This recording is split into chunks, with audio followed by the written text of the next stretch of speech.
Conseil des ministres bara olu timela an ka jamana kɔnɔna la arabado n'o bɛnna janvier kalo tile 10 ma san 2024. Conseil des ministres bara olu timena an ka jamana ɲɛmaa ka yamara hukumu kɔnɔna la n'o bɛ tali kɛ colonel Assimi Goïta la kɛla palais de Koulibaly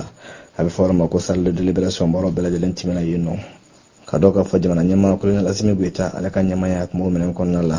kɛnɛ in kan a bɛ fɔ ma ko projet de texte olu dɔ adopté la o ka bɔ yen nɔ ka tila ka kunnafonidi dɔ kɛ a kɛnɛ kan n'a fɔ ma ko communication ngali a bɛ fɔ ma ko chapitre des mesures législatives et réglementaires an ka ministre min ka baara ɲɛsinnen bɛ kɛnɛya ko ani ɲɔgɔn dɛmɛ ma ale ye kunnafonidi kɛ ka ɲɛsin conseil des ministres kɔni a kulo kan mun ni y'a ta k'a lajɛ fɔ ma ko projet de décret n'a bɛ fɔ mun ma ko PPI de la nation de la république en république du Mali bɛɛ k'a fɔ o hakilinaw talen ka ɲɛsin wa nin fana kɛra ninnu n'u bɛ tali kɛ denmisɛnninw la denmisɛnnin minnu n'u kɔni somɔgɔw danya la bɛɛ k'a fɔ sariya sen bɛ kuma loi 2016-058 n'ale bolo nɔ bilala décembre kalo tile 27 san 2016 a fɔ ma ko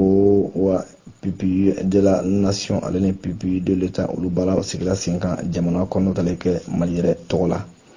yaasa ka se ka lakana ta ka ɲɛsin ni denmisɛnnin minnu tali kɛ ni furakɛli ninnu la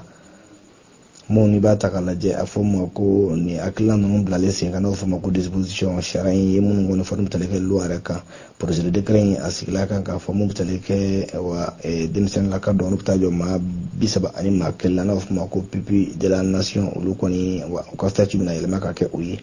denmisɛnnin minnu ko don i b'a ye k'a fɔ minnu kɔni olu somɔgɔw danyala gɛlɛya mun tala ka baton kɔni sɛgɛrɛ Tombouctou n'a fɔ ma ko baton de Tombouctou n'o baaraw kɛla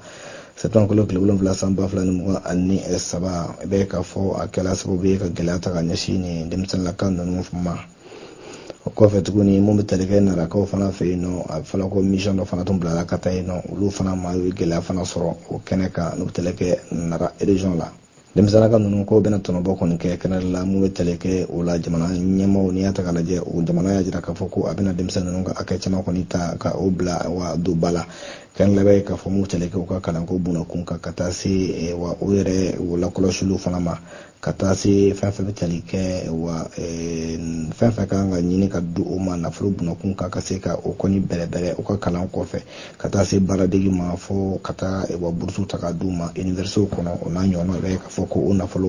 jamana kɔnɔ na jɔ n'u bɛɛ lajɛlen ye denmisɛnnin ninnu kɔni tɔgɔ la Bamako décembre kalo tile 10 san 2024 secrétaire général adjointe du gouvernement madame Koulibaly Fatoumata Bal ale bolo bɛ sɛbɛn o la